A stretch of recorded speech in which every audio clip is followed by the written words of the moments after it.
So let's talk about a couple of the main reasons why your baby wakes up at 5 a.m.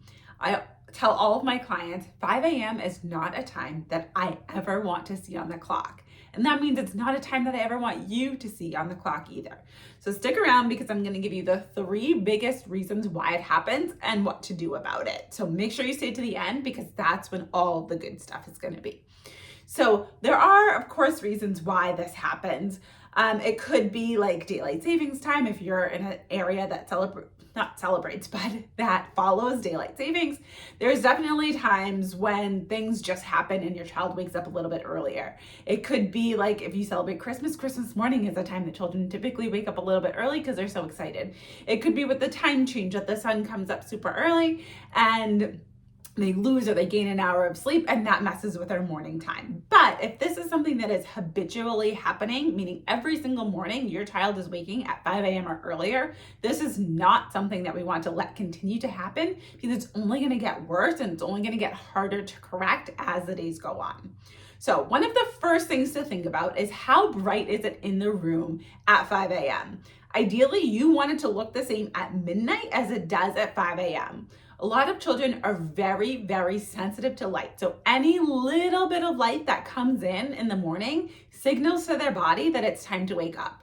We're all still very primitively set to like back in the olden days. So when it got dark, that was their signal for bedtime because there was no electricity. It was dark. There was nothing else for you to do. It was time for bed.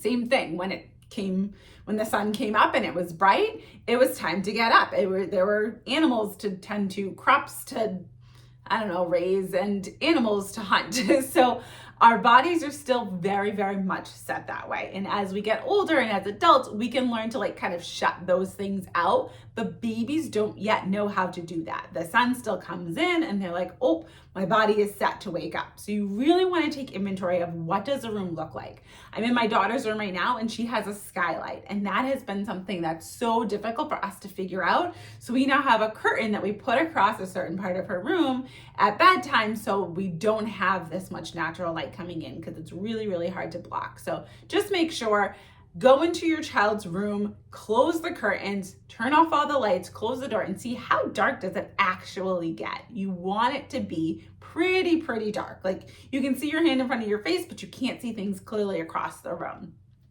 The second thing to think about is how much daytime sleep are they getting?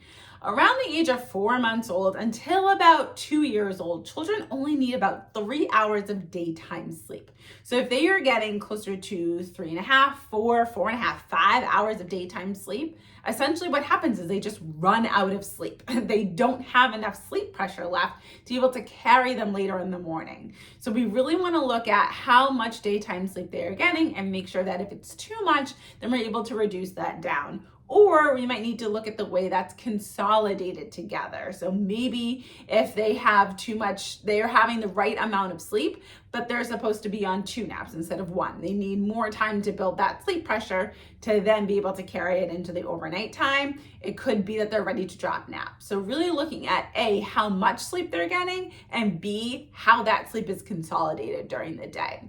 If you want more information on that, I have another video that talks about sample schedules by age. It's going to walk you through your child's age, a sample schedule, and then how to adjust that to meet your ideal family schedule needs. So all you have to do is go back to my videos, go to your child's age, and then you'll be able to watch the video that suggests the timing. Or you can just go down to the bottom of this video and comment schedule, and I will send you the link to get that sample schedule straight to your email. Then the last thing to think about is parent interaction. So if you think about it, if you have a partner or a spouse, are your baby's favorite people in the entire world. When they see you, the likelihood that they're gonna roll over and go back to sleep is 0. It's not going to happen.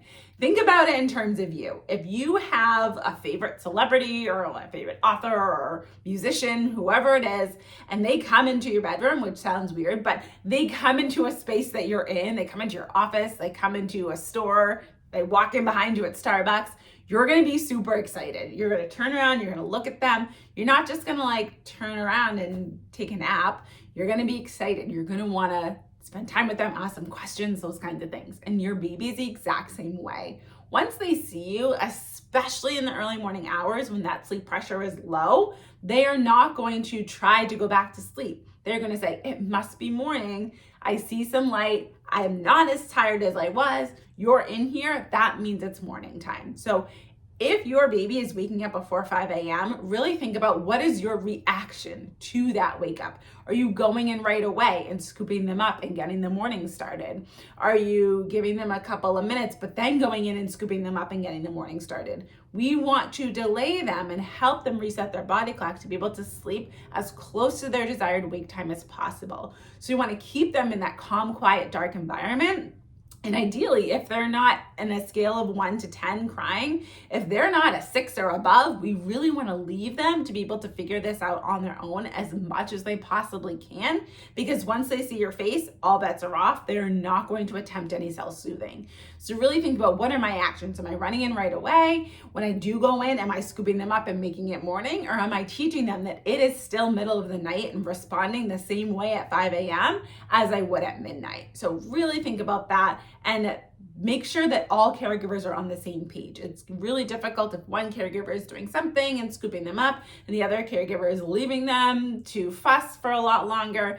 It creates a really confusing message for your child. So just make sure everybody's on the same page and doing the exact same thing when it comes to these early mornings. So if you want a full step-by-step on exactly what to do, I have a full 6 steps to solve your early mornings. It's a free download. All you have to do is comment early mornings and it will get you the link to be able to download that. It comes straight to your inbox as well. So again, all you need to do is comment early mornings and it will send you that to end your child's early morning wake-ups for good. This is for ages 4 months to about 2.5 years, children that are sleeping in a crib. If your child is a little bit older and they are not staying in their bed, you're having trouble with early morning wake-ups, all you have to do is comment early mornings and then your child's age. I have a whole other download for you that is also free that's going to help you keep your child in their rooms, hopefully in their bed, but at least in their room until your desired wake-up time. So early mornings, your child's age, and I'll get you that download link. See you in the next video.